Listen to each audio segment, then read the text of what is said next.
responsables. El Fondo de Previsión Social del Colegio de Ingenieros de Venezuela presenta. RCR presenta a María Alejandra Trujillo en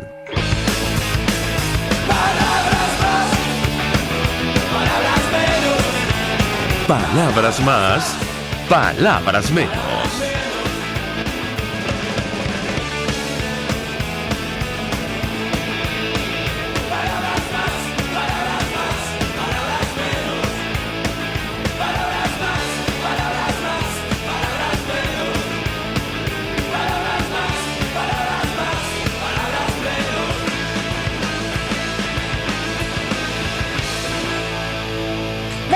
Amigos de Radio Caracas Radio, lo mejor de este jueves 13 de febrero del año 2020, todo el equipo que trabaja para ustedes a partir de esta hora los saluda. En la producción Marilia García, en la redacción Jackson Vargas, en los controles César Arteaga, quien tendrá el inmenso placer de acompañarles, María Alejandra Trujillo. Saben, ustedes se pueden comunicar desde muy temprano a través de la cuenta en Twitter de la radio, @RCR750, seguirnos por el Periscope, por internet, rcr.tv y el resto de nuestras plataformas digitales a través de TuneIn y YouTube. Escucharon ustedes algunos titulares de los diarios de circulación nacional, temas que vamos a debatir durante la mañana de hoy, sin duda alguna, esto de la detención del tío de Juan Guaidó, el presidente del Parlamento y presidente encargado de nuestro país, ha generado toda clase de reacciones. Juan José Márquez, Joel García, su abogado, dijo: detención de Márquez se hizo para afectar a Guaidó. El pariente del líder venezolano fue detenido este martes en el aeropuerto de Maiquetía por presuntamente cargar sustancias, esto está entre comillas, químicas explosivas, según reveló el presidente de la Constituyente Comunal. Y bueno, desde ayer toda clase de dudas en torno a este tema, tomando en consideración que efectivamente venían desde un aeropuerto en Europa y, bueno, lo estrictos que en materia de seguridad son en esos terminales aéreos, producto de la acción, entre otras cosas, el terrorismo internacional. Sin embargo, ayer se presentaba al país una versión que generó toda clase de dudas sobre supuestos explosivos que él traía en ese avión.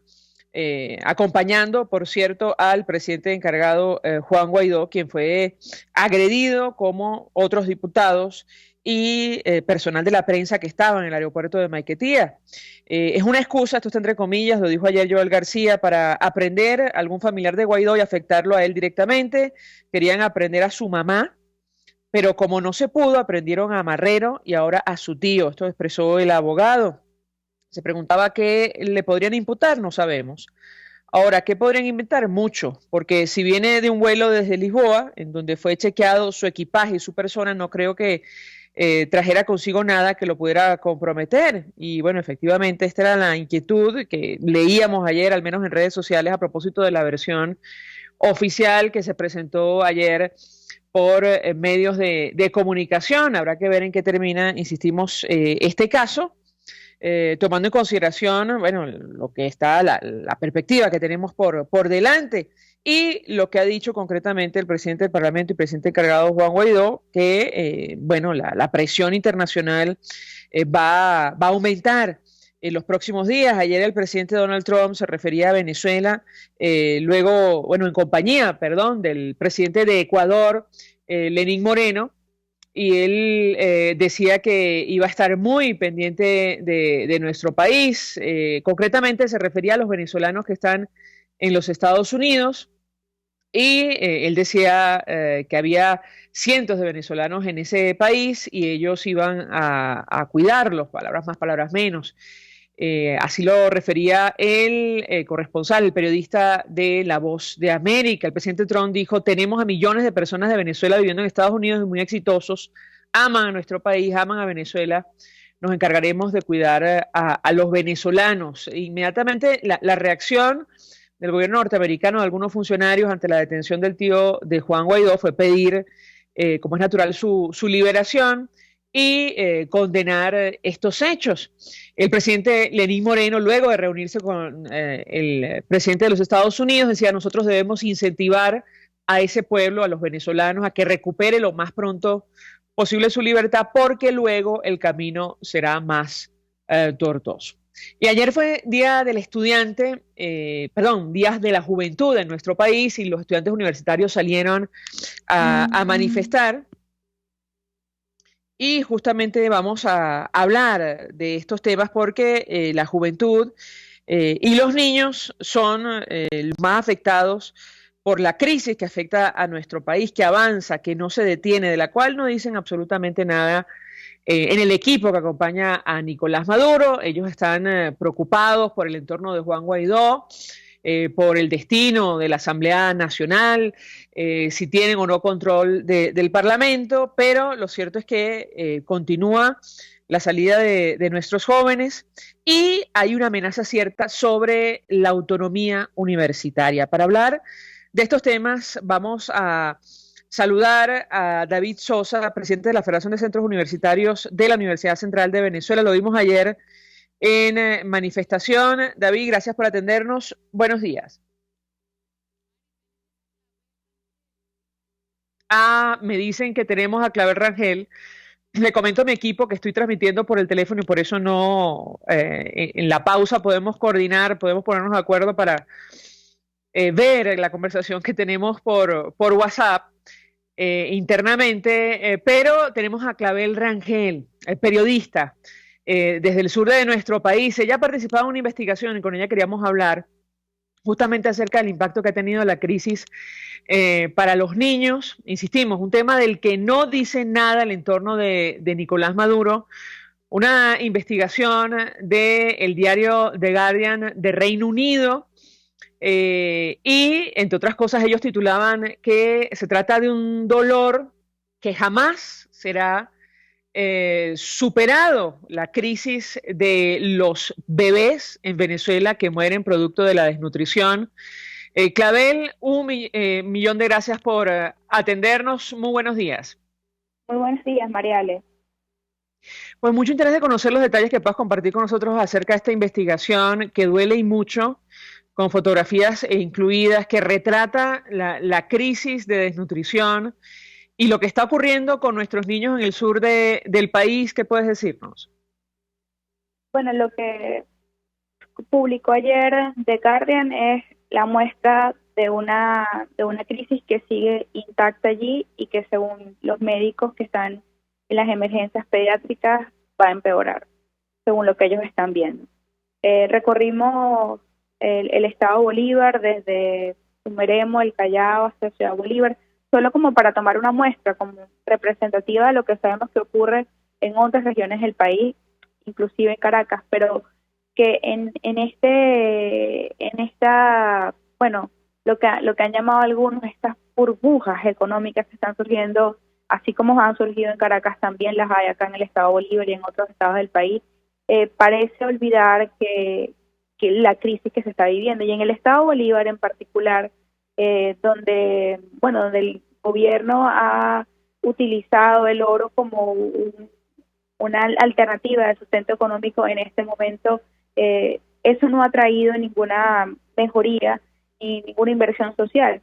Y el resultado es esto. Nosotros estuvimos en la emergencia del Hospital Ruiz y Páez y allí esa semana habían muerto 4 bebés que venían acá, llegaban a la sala de emergencia con cuadros de desnutrición grave. Y cuando veíamos cómo estaba funcionando el sistema para atender a estos niños, era un colapso total, porque los centros de recuperación nutricional, que es donde en teoría se supone debe acudir un bebé o le puede llevar una mamá para que se recupere, pues no hay transporte para movilizarlo. En este momento no hay gasolina y asistimos allí, estaba completamente solo.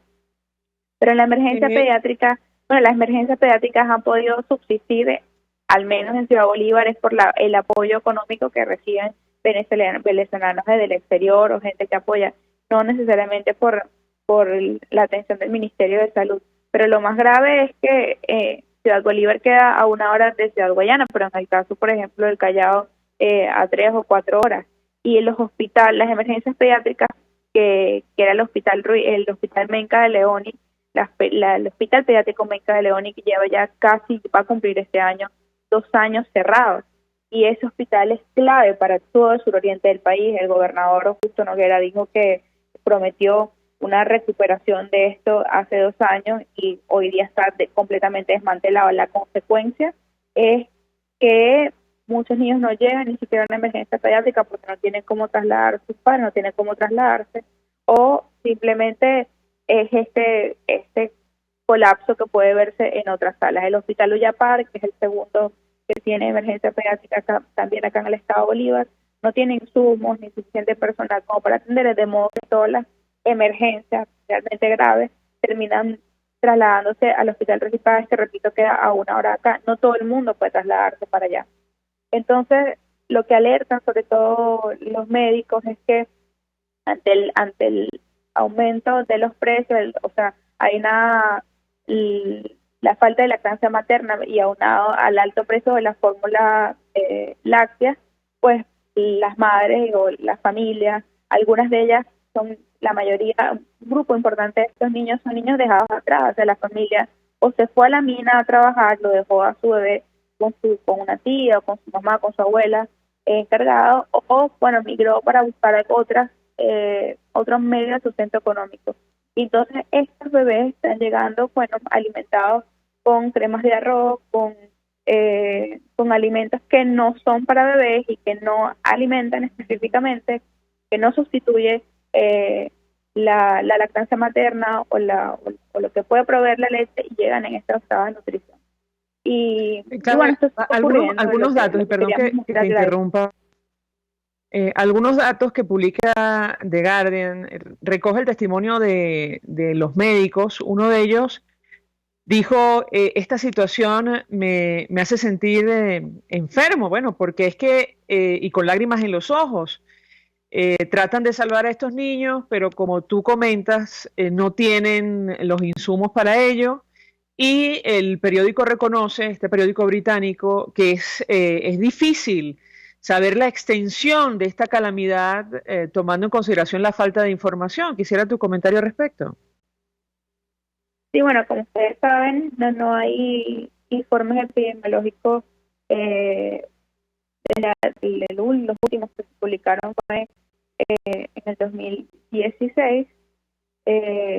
A partir de entonces, bueno, después de 2017 fue el último, que eran los reportes de 2015, 2016, y luego no hubo más.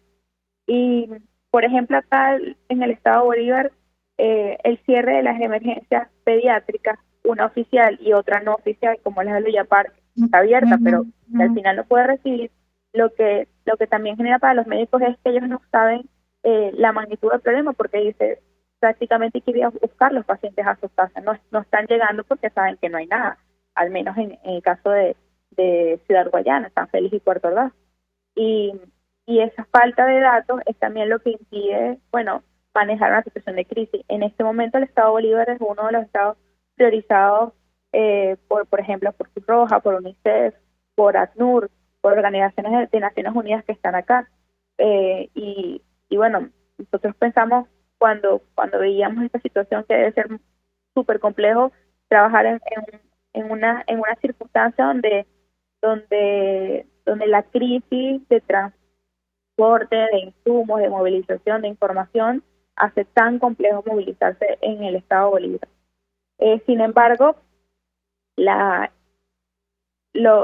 apertura, por ejemplo, de la emergencia del Regis Páez que pueden estar recibiendo es como una pequeña muestra y un indicio de lo que puede estar ocurriendo no solo en el estado Bolívar, sino en el resto de la región, porque a esa emergencia, que es la única que está realmente operativa con insumos y que está funcionando, llegan pacientes de muy lejos, de 5 horas de este paciente, que es el personaje de Alexis, que contamos la vida de esta gemela, venía desde el Callao, y todo su periplo para llegar, su familia, para llegar a Ciudad Bolívar era justamente esto que hemos vivido, que es que no hay un hospital local en la zona, no hay manera de movilizarse, de pagar, conseguir una cola para llegar hasta una emergencia.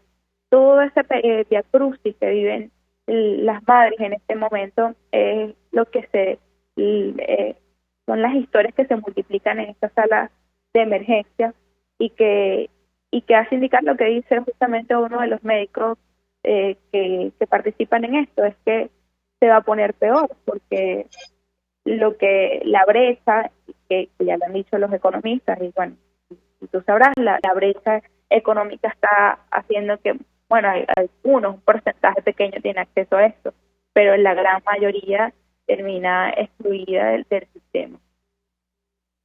No me quiero imaginar, Claudia, escuchando tu relato, ojalá que no llegue a nuestro país. Es probable que ocurra porque, tomando en consideración, digamos, la extensión de este virus, pero ojalá no llegue el coronavirus, este nuevo coronavirus a nuestro país, tomando en cuenta la condición de los centros de salud, sobre todo en el sur de nuestro país. Quisiera tu comentario.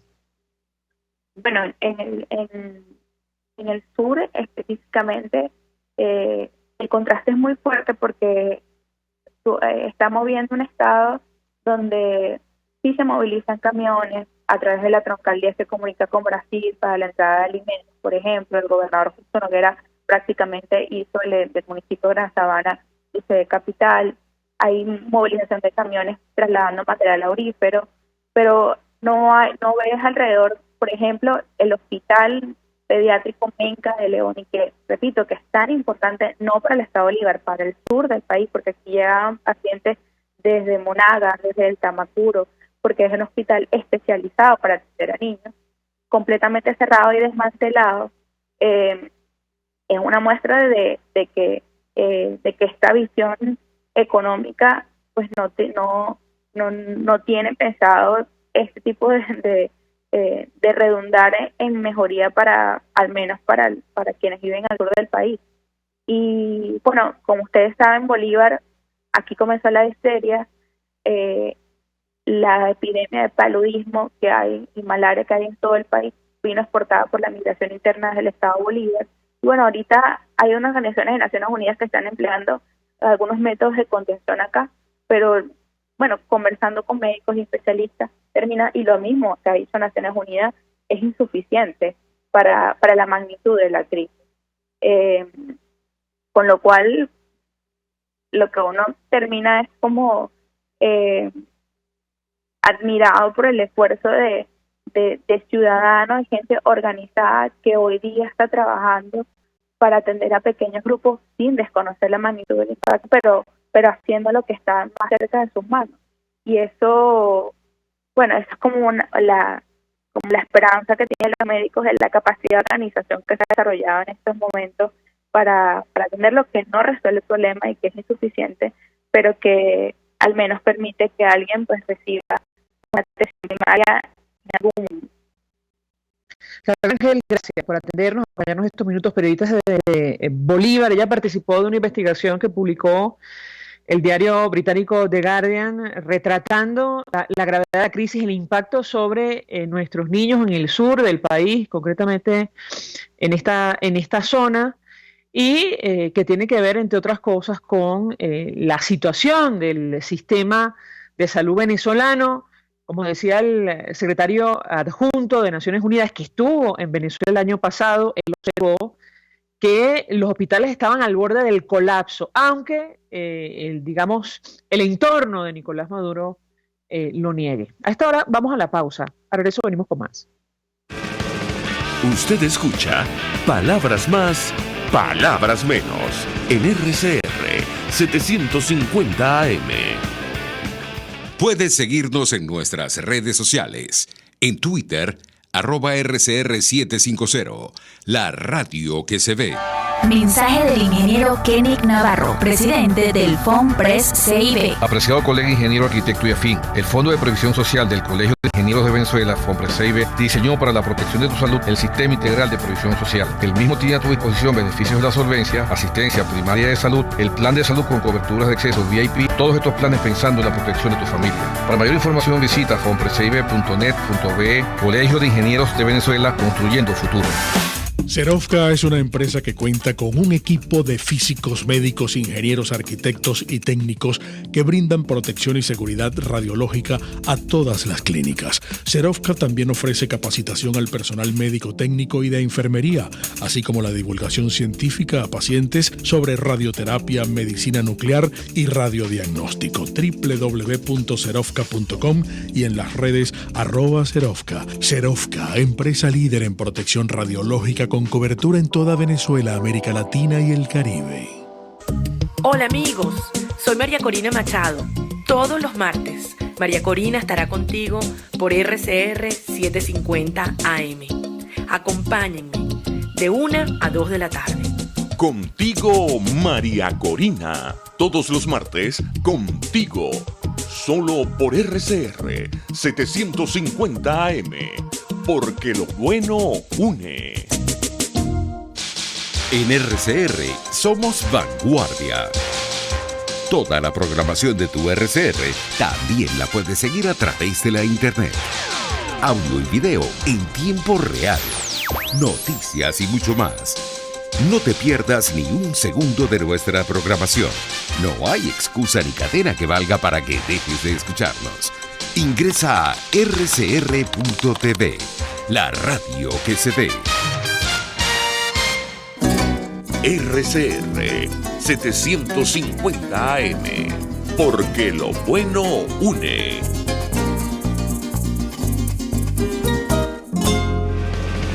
Todos las piensan, todos las escuchan y María Alejandra Trujillo te las dice. Palabras más, palabras menos.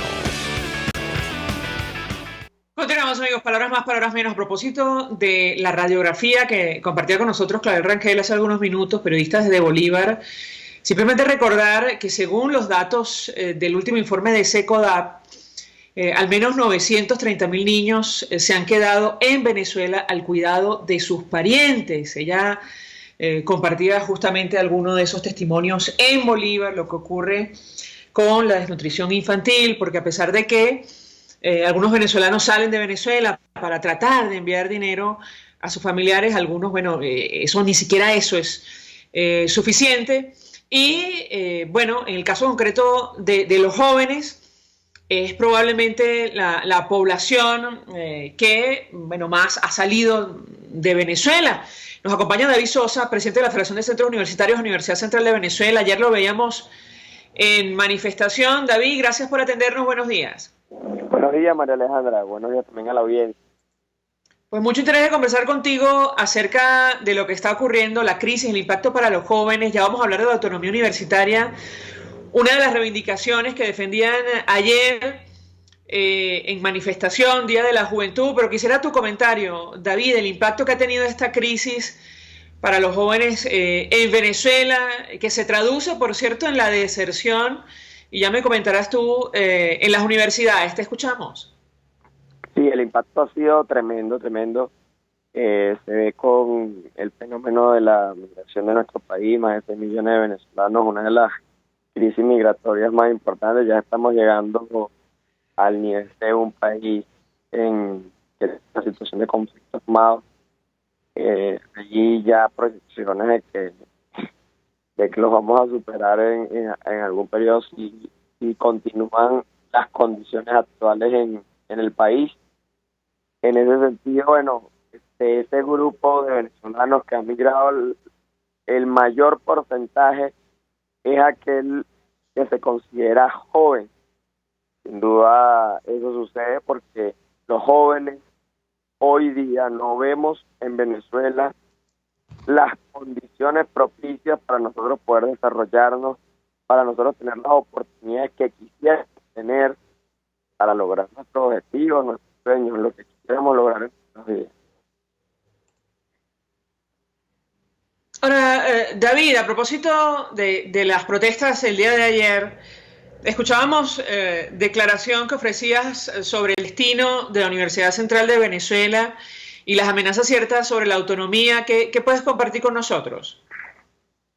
Esa amenaza a la juventud, especialmente a la juventud universitaria, una de tantas, como la inseguridad, el hambre, la falta de empleo, etcétera, una de las más importantes en este momento, en este preciso momento, porque esa amenaza a la intervención se debe a una medida inconstitucional, una medida ilegal denominada la sentencia 324, que pretende obligar a las universidades a realizar procesos electorales no contemplados en la Constitución, no contemplados en la ley de universidades, y de no realizarse estos procesos se procedería a la declaratoria de la falta absoluta de las autoridades y la destitución desde el CNU.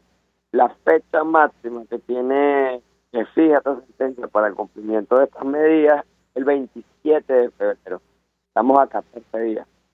A 14 días de la supuesta, la probable implementación de esta medida. Nosotros tenemos la confianza en nuestro trabajo, lo que hemos venido haciendo estas últimas semanas, elevando el volumen acerca del conflicto, hablando de la situación, y la única solución posible es que esta medida vaya para atrás.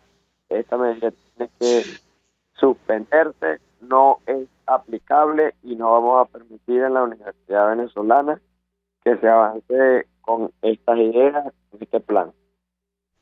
Ahora, David, conversando ayer con el profesor Víctor Márquez, nos decía que faltando 2 semanas para que se cumpla el plazo que estableció el Tribunal Supremo de Justicia bajo control oficialista, no hay acuerdo entre los sectores de la Universidad Central. ¿Qué puedes decirnos? Yo creo que, bueno, pero ¿en qué específicamente? Ya. ¿Aló? David, ¿me escuchas? ¿Acuerdos en qué se refería? Disculpa. Se refería al tema de que no hay un acuerdo si celebrar las elecciones bajo el esquema interno de la universidad, si aplicar en parte la sentencia, cómo integrar al resto de sectores que hacen vida sobre eso. Aparentemente no hay acuerdo todavía, o corrígeme si me equivoco. Ok. Bueno, sobre eso, mira, todos los sectores están de acuerdo en que hay que realizar elecciones en la universidad. Ciertamente, esa es la primera gran pregunta que hay que responder, y yo creo que la gran mayoría de los sectores estamos de acuerdo.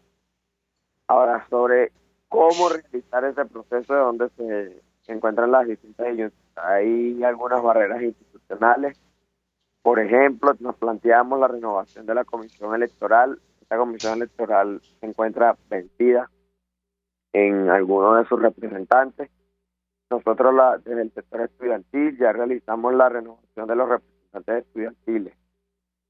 Se estuvo planteando una ruta paulatina de realización de las distintas elecciones, desde las elecciones de los sectores profesorales, los sectores egresados, para luego ir llegando paulatinamente a las de autoridades.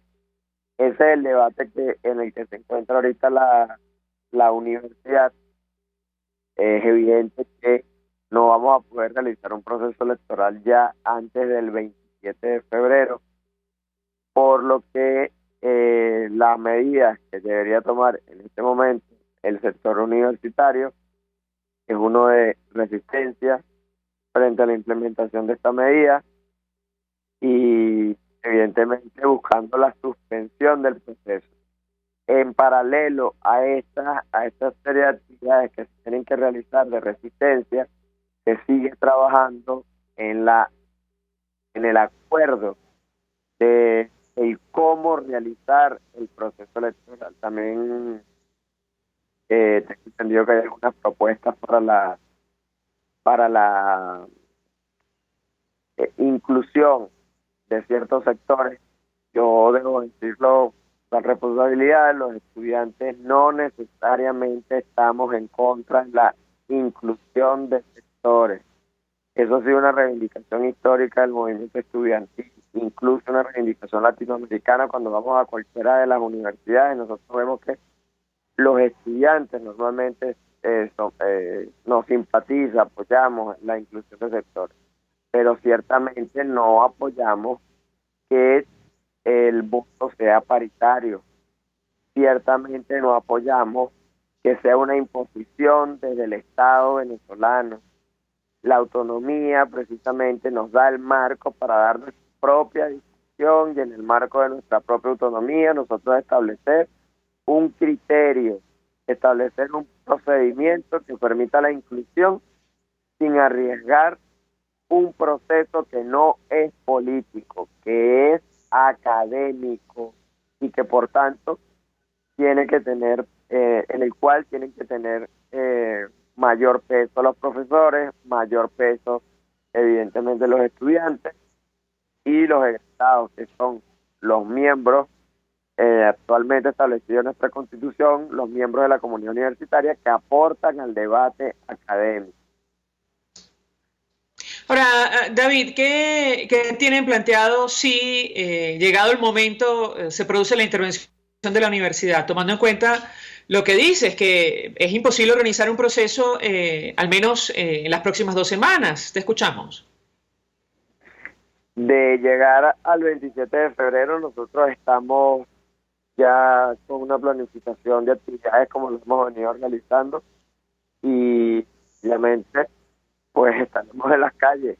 Yo creo que no deberían restar al movimiento estudiantil, no creo que deberían arriesgarse a que miles y miles de estudiantes salgan a las calles de Venezuela, porque yo creo que uno de los valores, uno de los elementos más valiosos que resguardan la juventud venezolana, y no de ahora, desde siempre, pero especialmente desde hace 20 años, es la autonomía universitaria. No estamos dispuestos a permitirlo. Y no estamos dispuestos a permitirlo porque la universidad es uno de los pocos espacios que aún nos quedan para pensar libremente. Si nos quitan la universidad, que es ese espacio donde todavía podemos desarrollarnos y desear, aspirar, ambicionar, ser lo que queramos ser, y nos quitan eso, nos estarían quitando probablemente una de las pocas cosas que nos quedan en nuestro país y estaríamos además arriesgando la república. Finalmente, David, te preguntaría acerca de esta nueva etapa, la participación del movimiento estudiantil. Te veíamos durante, digamos, la intervención o el mensaje que ofrecía el presidente del Parlamento y presidente encargado Juan Guaidó en la Plaza Bolívar de Chacao luego de su llegada. Quisiera tu comentario, qué está planteado, cómo, digamos, van a coordinar ustedes acciones, si es así, de ser así, con los partidos que hacen vida en la alternativa democrática. ¿Te escuchamos? No, me parece una muy buena noticia al país, al presidente Juan Guaidó. Me parece que es una buena nueva. Me parece que su llegada implica un reto directo a la narrativa del régimen y la manera en la que ellos han venido abordando desde hace algunas semanas el problema, y evidentemente es un reto del que ha salido airoso el presidente Juan Guaidó. Así que enhorabuena por su llegada, nos alegramos bastante. Ahora bien, nosotros estamos a las expectativas de las noticias, de las propuestas que trae el presidente Juan Guaidó, de las consultas que ha tenido con los distintos sectores de la comunidad internacional, tanto con los Estados Unidos como la Unión Europea, como con el Grupo de Lima y algunos otros países. Estamos, por supuesto, dispuestos y prestos a escuchar. No vamos a una conversación con camisas de fuerza. Estamos abiertos a una solución que sea lo más consensuada posible y que, por supuesto, sea lo más razonable posible, que sea creíble, que sea realista. Y en ese sentido, aportar lo que nosotros creamos que le podemos aportar a esta visión para que haya una ruta en la cual puedan concertarse, puedan agruparse la mayor cantidad de sectores, desde la comunidad internacional hasta los factores internos en el país, que nos permita construir la fuerza crítica, la masa crítica necesaria para forzar los cambios que el país necesita. Y escúchese bien, forzar, porque evidentemente hemos intentado apelar a la razón, hemos intentado apelar a convencer a quienes han traído esta desgracia al país y evidentemente no ha habido ningún resultado. Es por ello que hay que construir la fuerza necesaria para forzar que esos cambios se den, ya sea mediante un proceso electoral que tenga condiciones y que sea verificable, o sea, que haya una verdadera elección en este país, ya sea que haya un proceso de negociación, ya sea que haya algún tipo de proceso político por el medio del cual los que hoy detentan el poder del Estado venezolano, pues salgan de allí. David Sosa, gracias por atendernos y acompañarnos estos minutos, presidente de la Federación de Centros Universitarios de la Universidad Central de Venezuela. Vamos a la pausa. Ahora eso venimos con más. Estás escuchando Palabras Más, Palabras Menos por RCR 750 AM. Puedes seguir nuestra programación a través de rcr.tv, la radio que se ve. Mensaje del ingeniero José Peraza, tesorero del FOMPRES CIB. Estimado colega ingeniero, arquitecto y profesional afín, el Colegio de Ingenieros de Venezuela y el Fondo de Previsión Social, preocupado por la salud de tu familia, ha diseñado un sistema de salud integral que coloca a tu disposición y que contiene asistencia primaria de salud, ambulancia, hospitalización, cirugía, oftalmología, dermatología, fisioterapia, psicología, odontología, farmacia y funerario. Para mayor información, visítanos a nuestros portales cib.net.be, fomprescib.net.be, Colegio de Ingenieros de Venezuela, construyendo futuro. Si tienes hernias discales, dolor lumbar, cervical, fascitis plantar, dolor en el hombro, algún posoperatorio de cadera o de rodilla, Global Therap es tu mejor opción en rehabilitación. Búscanos en el Centro Comercial Multiplaza Paraíso, nivel empresarial 2, teléfono 0212-461-9370. Global Therap y despídete del dolor. Mingo, ¿y qué te dijo tu vecina hoy? Pluralidad contigo. Respeto contigo.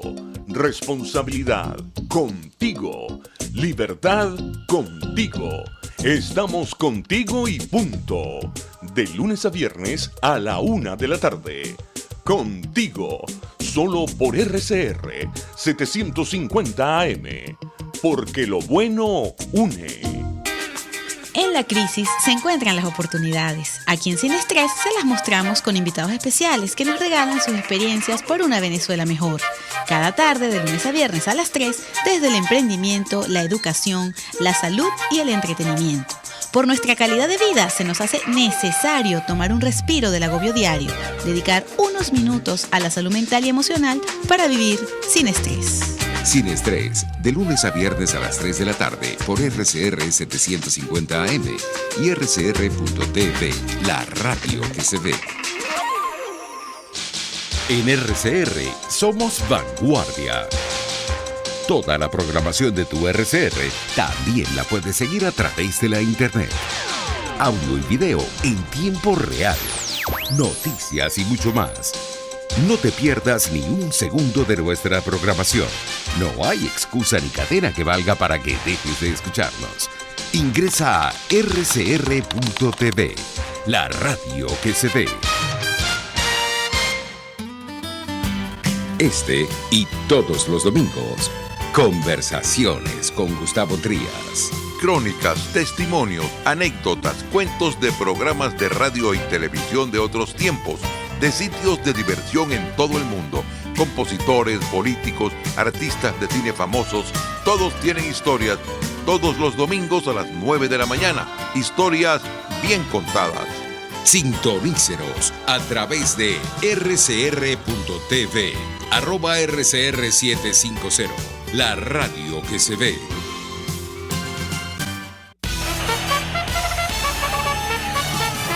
Conéctese a la emoción del hippismo nacional e internacional en Trasnocho Hípico, con la llave ganadora, Jesús Oropesa y Héctor Alonso. Estadísticas, entrevistas, pronósticos. Trasnocho Hípico, todos los miércoles, jueves y viernes a las 11 de la noche. Solo por RCR Deporte, 750 AM. Ellos sí que no saben nada. Y así nos va, el espacio donde se tocan los temas más candentes de interés político y nacional. Y así nos va, En este programa, la picardía y el humor inteligente son los protagonistas. Pura cabilla. Lara y Hernández descosen y revelan los secretos más oscuros del acontecer político. Y así nos va, de lunes a viernes a las 4 de la tarde, por RCR 750 AM. RCR 750 AM, porque lo bueno une. Información, opinión, contraste. María Alejandra Trujillo está en Palabras Más, Palabras Menos. Continuamos, amigos, palabras más, palabras menos, y vamos a tratar de obtener algunos detalles acerca de lo que ha ocurrido con este caso que ha provocado la reacción, y compartíamos solo algunas de la comunidad internacional. El subsecretario adjunto para el hemisferio occidental de los Estados Unidos, Michael Kozak, rechazaba la detención del tío del presidente del Parlamento, el presidente encargado Juan Guaidó, pedía su liberación. Lo propio hacía Lenín Moreno, presidente de Ecuador, que está de visita en los Estados Unidos, y el propio secretario general de la OEA, Luis Almagro. Hay un análisis que publica el diario El País de España que dice: Guaidó afronta el reto de unir a la oposición y reavivar las protestas tras su gira exterior. Bueno, de esto conversábamos con David Sosa hace algunos minutos, cuál sería el papel del movimiento estudiantil, y él nos decía claramente, bueno, estamos a la expectativa. De hecho, ayer el segundo vicepresidente de la Asamblea Nacional nos decía que había una reunión con los jefes de fracción para compartir el mensaje de la comunidad internacional, o al menos los detalles de las reuniones que sostuvo con los líderes del mundo, incluyendo el presidente Donald Trump, para saber, bueno, en qué va a consistir el apoyo de la comunidad internacional. Se ha hablado de más sanciones, medidas, mayor presión, con el objetivo final de una transición a la democracia en nuestro país. El País de España, un trabajo de Alonso Moleiro, dice: el viaje al extranjero devuelve al dirigente venezolano protagonismo y liderazgo, mientras Nicolás Maduro apuesta desde el poder por desgastar al líder opositor. Y una de las formas tiene que ver con esto de la detención de su tío, además bajo los argumentos de supuesto terrorismo, vínculos con, digamos, una acción violenta. Nos acompaña el doctor Joel García, por fortuna, abogado del tío de Juan Guaidó, Juan José Márquez, quien estuvo ayer, doctor, entiendo, en los tribunales en La Guaira. Gracias por atendernos, buenos días. Buenos días, María Alejandra. Buenos días a toda tu audiencia. Pues mucho interés de conocer los detalles que pueda compartir con nosotros de qué imputan al tío del presidente encargado. Lo escuchamos. Sí, ayer en horas de la noche y parte de la mañana de hoy, salimos a las 2 de la madrugada, en el Tribunal Tercero de Control de Vargas, a Juan José Márquez le imputaron el delito de tráfico ilícito de armas y explosivos. Ello en virtud de que en las linternas que usa él como piloto, las linternas que cualquier piloto utiliza en una cabina de viaje, le introdujeron un polvo de color beige que ellos dicen que es de naturaleza explosiva. Igualmente, en unos cartuchos que son para transportar fragancia, perfume. Acuérdense que en regulación aérea usted no puede trasladar envases grandes conteniendo líquidos, y como ellos son él es piloto, y cuando permanece mucho tiempo fuera del país se lleva varios envases de eso. Él estuvo en Boston y de Boston voló a Lisboa, donde se encontró con su tío Guaidó, y de Lisboa viajó a Maiquetía. Entonces, en Boston pudo burlar el control aéreo, la seguridad aérea. En Lisboa hizo lo propio, y en Maiquetía los superpolicías pudieron detectar que él traía esos explosivos en un avión procedente de Lisboa, Portugal. Por supuesto que lo que hay es una patraña, un acta policial donde los funcionarios dicen que le incautaron ellos. No hay una experticia que diga que eso es explosivo, no hay una cantidad específica. Diosdado Cabello, antes de la audiencia de presentación, ya estaba anunciando ello. Es una puesta en escena para dañar a Juan Guaidó. Me imagino que ante la frustración de no poder detener a Juan Guaidó, optan por atacar sus familiares, sus seres queridos cercanos, de alguna manera hacerle daño. Ahora, decía la esposa de Juan José Márquez el día de ayer que a él lo detienen porque, entre otras cosas, traía puesta una camisa protectora. ¿Qué figura en el expediente sobre este tema, doctor García? Sí, cuando el avión aterriza en Maiquetía, es costumbre de él, porque él es piloto y vuela muchísimo, vuelo privado, de ponerse una prenda de vestir que es de este tipo blindada, pues eso lo venden en todos lados, eso es de lícito comercio, para siempre que va a subir a Caracas, o bien cuando aterriza en Charallave, cuando viene a Caracas, se coloca esa prenda para evitar, pues, porque la inseguridad que vivimos en Venezuela, eso no es un secreto para nadie, eso es notorio para todo el mundo. Y por esa chaqueta que tenía, supuestamente el CENIAM le exigió que tenía que declararlo, ¿no? Eso es absurdo porque cuando se tiene una prenda de vestir colocada encima, no va a declarar lo que usa a diario o lo que son sus enseres personales. Pero eso no es más que una excusa, porque sabía que eres familiar de Juan Guaidó y había que causar algún daño a Guaidó.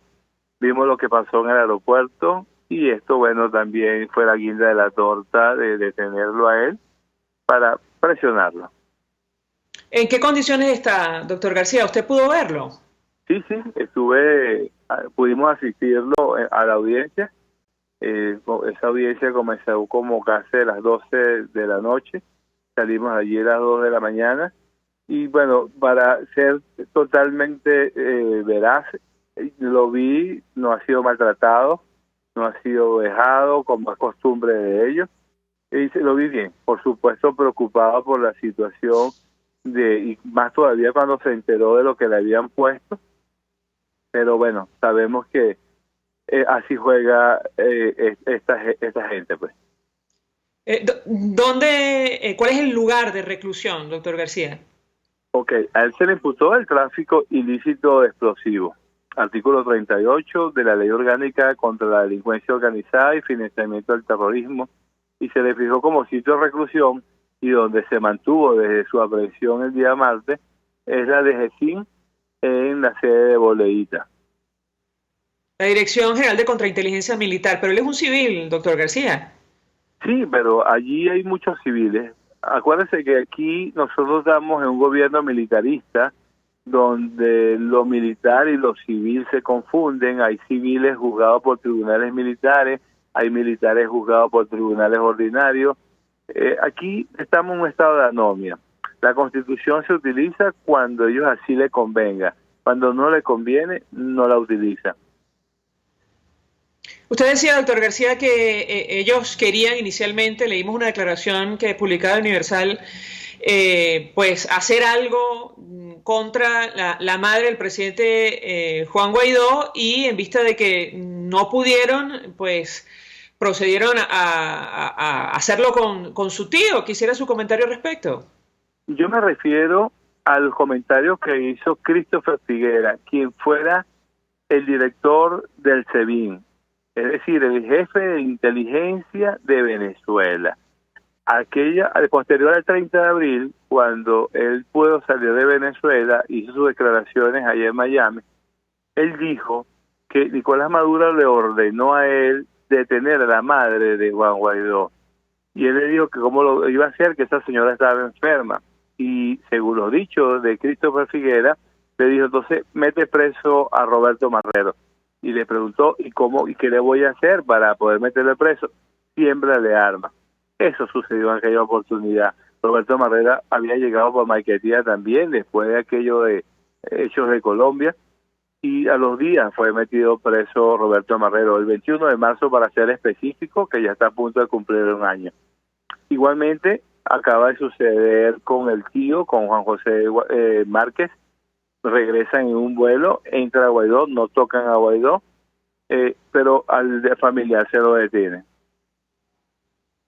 Doctor Joel García, gracias por atendernos, acompañarnos estos minutos, abogado del tío de Juan Guaidó, ofreciendo detalles nos confirma que, decidieron que su lugar de reclusión es la DGCIN, la Dirección General de Contrainteligencia Militar. Vamos a la pausa y ya venimos. Escuchas a María Alejandra Trujillo en Palabras Más, Palabras Menos, por RCR 750 AM. Mensaje del ingeniero Kenick Navarro, presidente del FOMPRES CIB. Apreciado colega ingeniero, arquitecto y afín, el Fondo de Previsión Social del Colegio de Ingenieros de Venezuela, FOMPRES CIB, diseñó para la protección de tu salud el Sistema Integral de Previsión Social. El mismo tiene a tu disposición beneficios de la solvencia, asistencia primaria de salud, el plan de salud con coberturas de acceso VIP, todos estos planes pensando en la protección de tu familia. Para mayor información visita fomprescibe.net.be, Colegio de Ingenieros de Venezuela, construyendo futuro. Si en tu casa, empresa o condominio tienes chiripas, cucarachas, moscas, mosquitos o roedores, acércate a la Casa del Jabón y pide el exterminador según tu caso. El exterminador es un novedoso y eficaz insecticida inoloro y no tóxico para las mascotas. Pide el exterminador y soluciona tu problema al más bajo costo. La Casa del Jabón está en la Candelaria, Avenida Universidad de Monroy Atracabordo. La Casa del Jabón tiene la solución. Se dicen, se ocultan, se piensan, se descubren. Palabras más, palabras menos. Con María Alejandra Trujillo. Continuamos, amigos. Palabras más, palabras menos. Se nos agotó el tiempo. Nos despedimos. Lo hacemos en nombre de todo el equipo. Los dejamos por todos los medios. El Fondo de Previsión Social del Colegio de Ingenieros de Venezuela presentó. RCR presentó Palabras más, palabras menos. RCR 750 AM.